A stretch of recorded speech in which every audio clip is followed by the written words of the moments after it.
Hi there, it's Carl Irwin, the Common Magician. I've got something interesting to show you. I've got a coin in my pocket. It's a special kind of coin. It is a Morgan silver dollar. It's got the eagle on the back and Lady Liberty on the face. I don't know if you can see that very clearly there. A very old kind of coin. And then I've got also another coin in my pocket.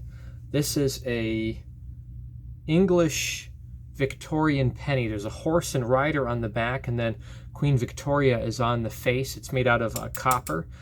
So an English penny, and then of course this silver dollar here. I want to try something. I want you to name either one of these coins. Which coin would you like me to take out and put into my pocket?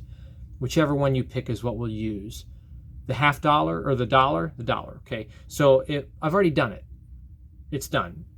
Right? I don't actually have to take it out. It's already happened. If you look here, I'm left with the Victorian penny right here, and in my pocket, indeed, I have the dollar is in my pocket right here. Pretty interesting stuff here. I've got another coin. It's not really a coin. Let me see if I can find that here.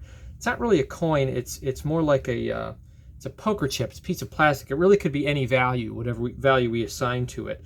And I want to kind of show you a little bit about how this can work here. We have the plastic poker chip, we have the dollar, we have the Victorian penny. And what I want to do is I want to show you exactly how this can work. If I squeeze over here very tightly, you can see that in my pocket I have the poker chip. And it's not a second poker chip. It really is in my pocket. You can see I'm left over here with the English penny and the dollar.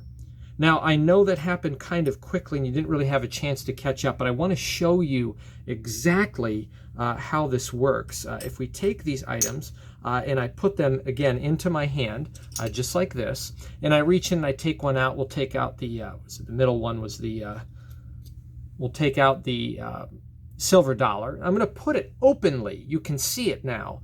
You can see it going into my pocket.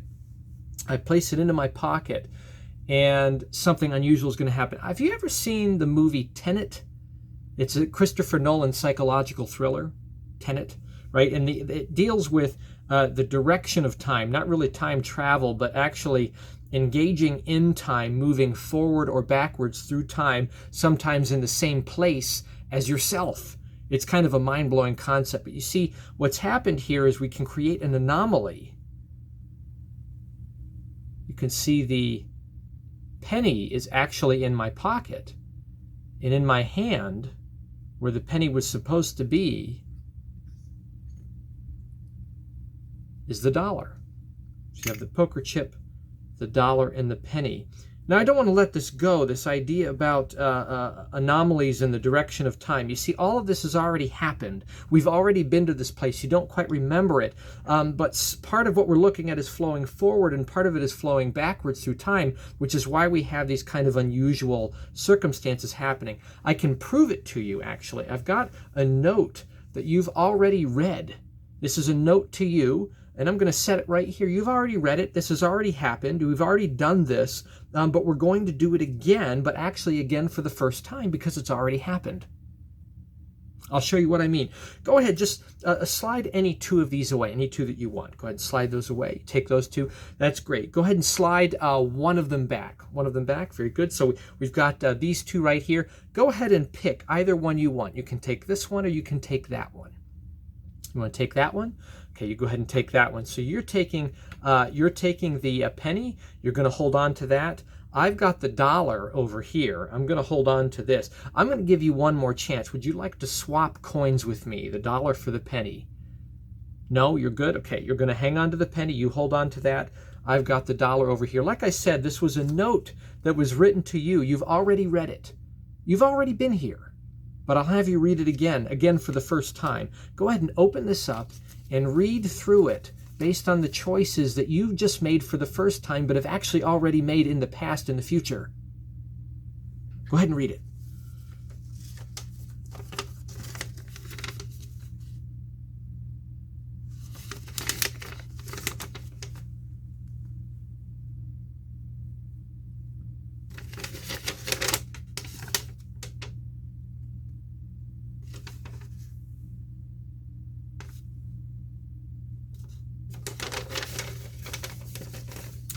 So this is a treatment. I actually do this, so this isn't a theoretical thing. I use a smaller piece of paper. This is I made a bigger version of this so that I could present it here. But I had been doing this actually with a Morgan silver dollar, an English penny, which is a $half size penny, and a $half. Those are the coins that I was using. But about a month ago, I was able to get a new gimmick that allowed me to use this kind of more ancient Victorian copper penny and a Morgan dollar, and then I added the poker chip. So I had three kind of very distinctly different things without having to bring in like a Chinese coin or something like that. These are all very much the same size. They are sort of equal sorts of coin objects that would, I think, aesthetically go well together in a routine like this. So I just want to show you a couple of things that I do with the hopping halves gimmick. So that is this here, and the gimmick I used to use was the English penny and the $half Kennedy $half gimmick. But this one, I like this one a little bit better because it's got a little bit more of a old school vibe to it. But on one side, this is nothing new to many of you. You've already used these very common kind of coin gimmick. But it's got the Victorian penny on one side, a Victorian head, and then on the other side is the replica Morgan silver dollar head. So it's a two-sided, two-headed coin with Morgan on one side and the copper penny on the other. And then in addition to that, I have a replica Morgan silver dollar that matches and a replica Victorian penny that matches.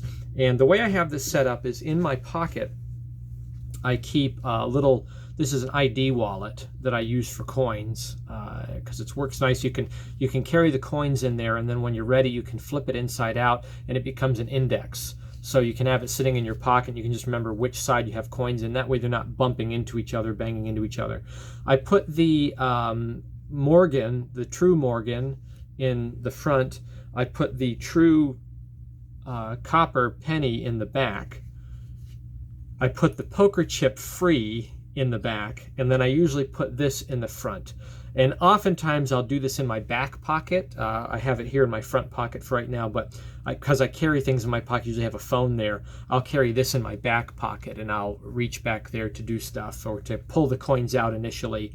Or I'll take this little bag and I'll move it to my front pocket whenever I'm ready to do the actual routine.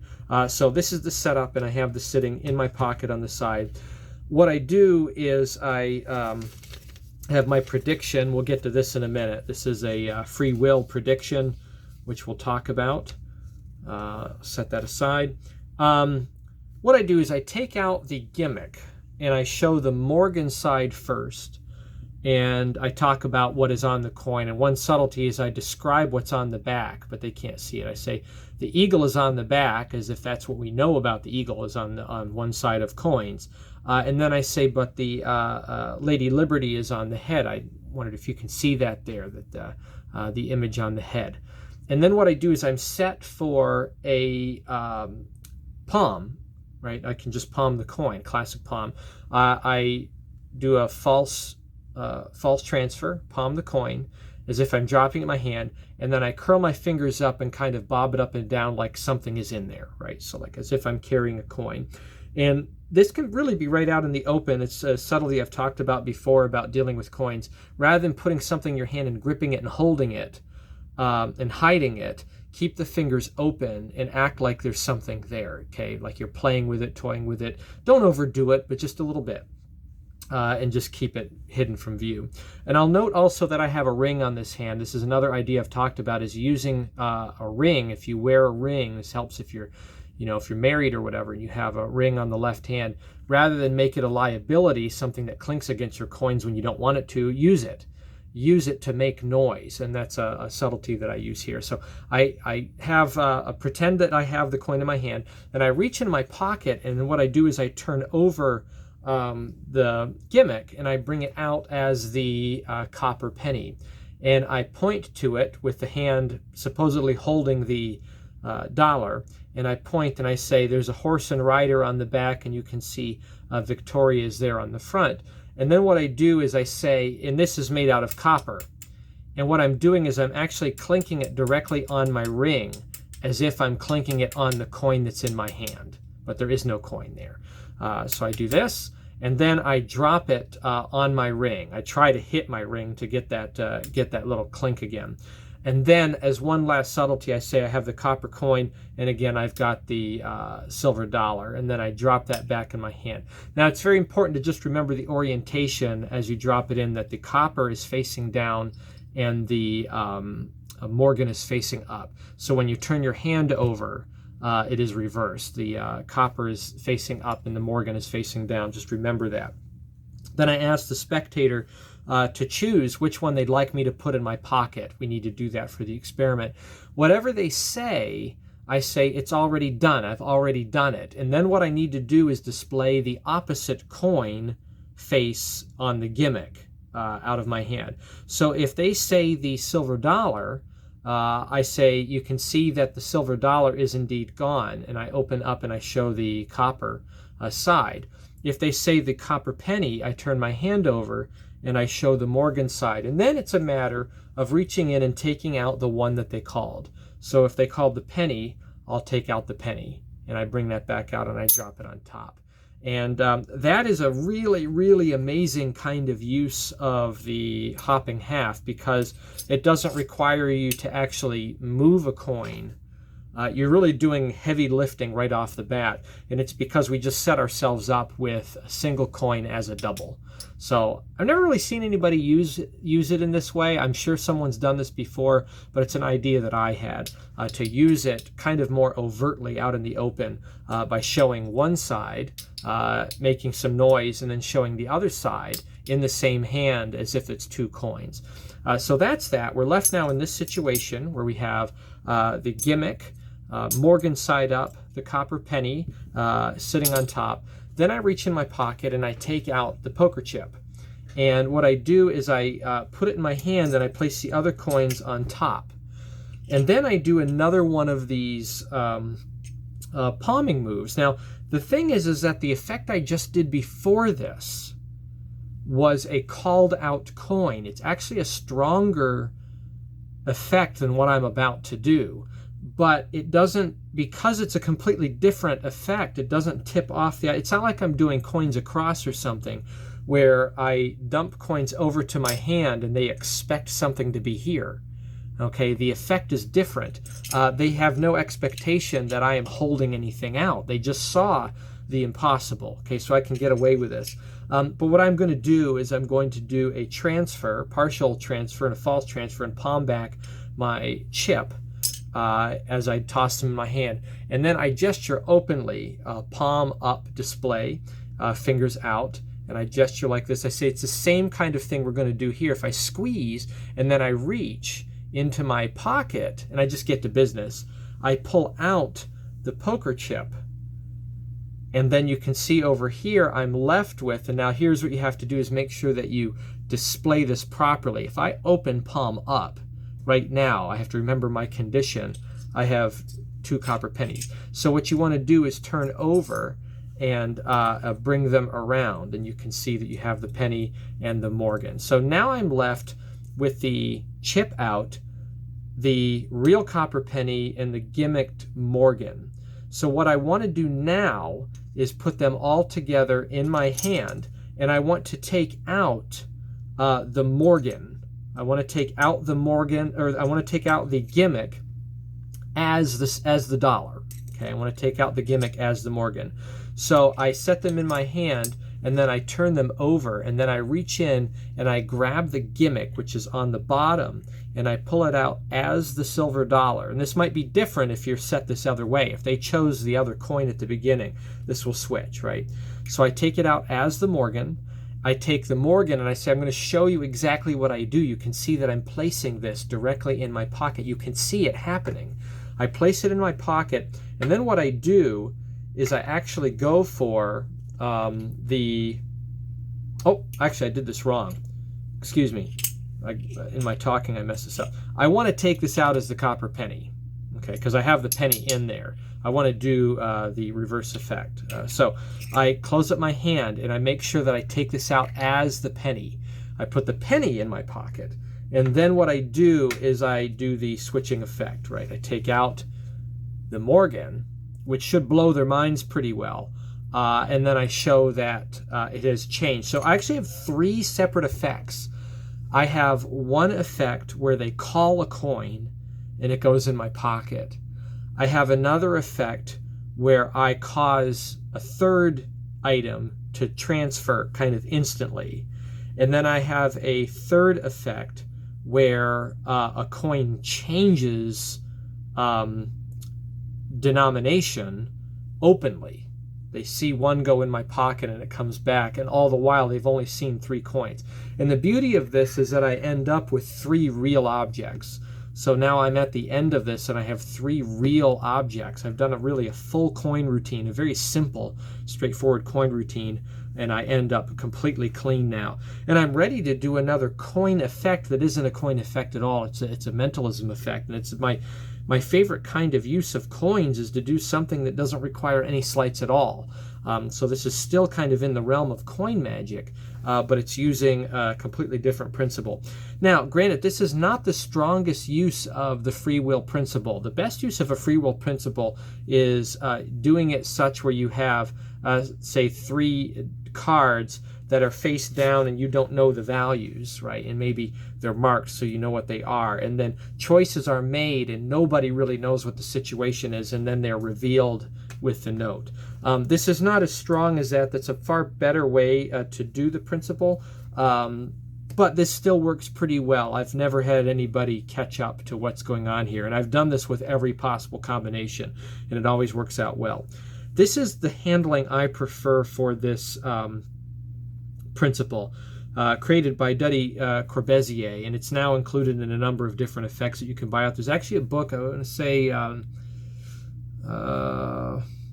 can't remember, there's a free will book out. I bought it on as a digital download back in the summer and read it through. Maybe it'll come to me here by the end of this tutorial, but it has a number of different treatments of just this principle, but using different objects, envelopes, coins, whatever, a lot of different ideas in there. Totally Free Will, I think, is what it's called, and it deals with this principle. What I prefer to do is I take the prediction out and I set it there. This needs to be in the open from the very beginning. And I do the slide 2 away, slide 1 back, and I do that every time because I don't want to forget what to say. So it's always going to be the same thing. I say, slide away any 2, and I gesture, I just point, slide away any 2, like that. And they'll slide away 2 of them. Now, ultimately what I want to end up with is I want to end up with them holding this or this, and me holding this or this. And this needs to be left behind on the table. So they slide those away, and then I say slide 1 back. I take this one, I pull it back away. I say slide 1 back. And if they slide back this one, I say great. That stays in the middle. It's important that you slide away, if they go with this, they take the poker chip or the object to remain. If they take that away, you want to get the other object out. Claim it. So I pull that away so it's out of the way. If they slide back the poker chip, this is clean, right? They pick that up, they're holding that. I always give them the option to change because these 2 can switch based on the principle and the reading of this note, which we'll look at in a second here. But I just want to be in this situation. If they switch, that's fine. If they don't, it's okay as well. So now if you take a look at this situation, if I have them open up the note and I premise this, I say, this is a note for you. And that allows me to then say, this is a note for you. Go ahead and read your note. They open it up, and it should be folded like this so that you fold down and reveal each item at a time. They fold it up, and it says, I have the penny. And they say that out loud as they're holding the penny. And it says, you have the dollar. And the bottom is, the chip is on the table. And that's how it ends up. Now, other ways that this can go is they might switch. Let's say that everything went exactly as I just said, and they chose to switch. Now what you're going to do is you say, I have a note that I wrote for you. And then you open it up, the performer, and I would say, I have the penny. You have the dollar. So it's a multiple out. It's a multiple out equivoque, right? That's what it is. It's equivoque with a multiple out on top of it using 3 items. You have the dollar, the chip is on the table. That works out. So let's talk about the other options in terms of choices here.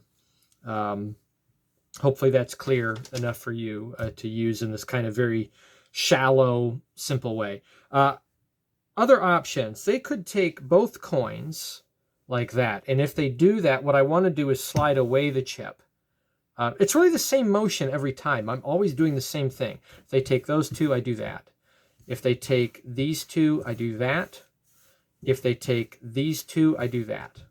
Whatever they do, I'm sliding one to the side, okay, and just kind of discarding it for the moment or keeping it over here available but away.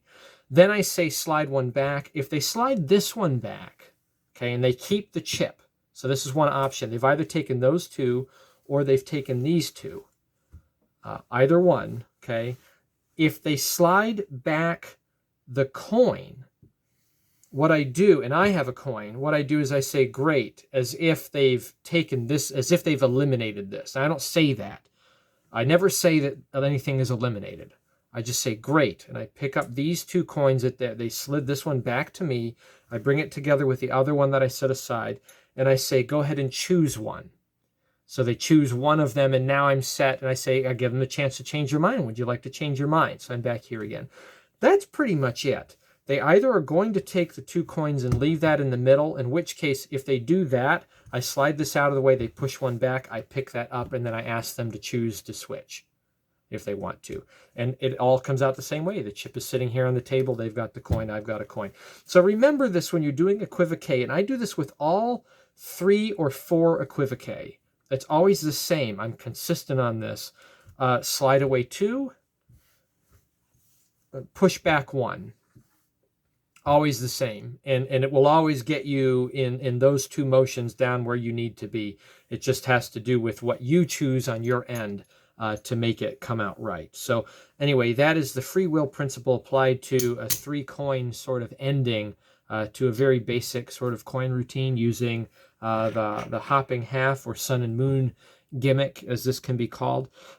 Where do you buy gimmicks? So quick discussion on this. There is a following in the magic community that says that you should buy from these known vendors, these great, coin makers. Roy Cooper's is one. I've bought stuff from him before. He's the one that comes to my mind. Makes great stuff. And you should never buy from the knockoff places. You should never buy the cheap gimmicks or the less expensive ones. You get what you pay for, is what they say. I have found that that's not necessarily true. I don't think you need to break the bank on this stuff. And I think, some of the stuff those guys make is way too expensive. It really is, for what they're doing. And I know they put a lot of hard work into it. But a lot of this stuff can really just be machined, particularly with replica type coins, like these Morgan type replicas. And I know that if you were to compare one of these to a real silver dollar or a real Victorian penny, and some of these, don't really even exist, like the dimensions might not really be this size. I know that if you compare them to the real thing, they wouldn't hold up, but it really doesn't matter. It just needs to have a verisimilitude, a believability to it, that it looks like it's a genuine item, right? It's a found or kept heirloom kind of item. It's a real tangible metallic coin. I think you want to stay away from those things that look cheap and fake. And that's why I avoid Chinese coins in general, because usually the magic version of a Chinese coin looks nothing like a real Chinese coin. Whereas these kinds of gimmicks, they have there's more likely I would have a Western type coin, European type coin, given where I'm at. Now, if you're living in Asia, you would want to use coins that work for you and are more commonly found, ancient coins or contemporary coins, whatever the case is. at the end of it, I say, get the cheapest thing that works. You know, this was, I think, $15, came in a set with a shell, a sun and moon gimmick. It's just a hopping half gimmick with a shell, and then a duplicate coin came with it as well, a Morgan, and then also this duplicate. So it's all these things come together. So it's that, and then a shell. I think it was a penny shell came with that. And what I do is I just treat them properly. I put some bluing on this to darken it, and then I buff it out so I make it a dull copper. I had to put some acetone on it to remove the spray coating that they put, a clear coat that they put on it to keep it shiny. An ancient coin wouldn't be shiny, so I antiqued it myself to make it, made it perfect the way I want. And this is going to last forever. I mean, there's really nothing cheap about it. It's a piece of metal that's been permanently affixed to another piece of metal, and it, it works very well. So that, and you've seen these other Morgan super triple coins or split coins that I use. And again, these are fairly inexpensive kind of replicas. Cost me, again, under $30 for the set.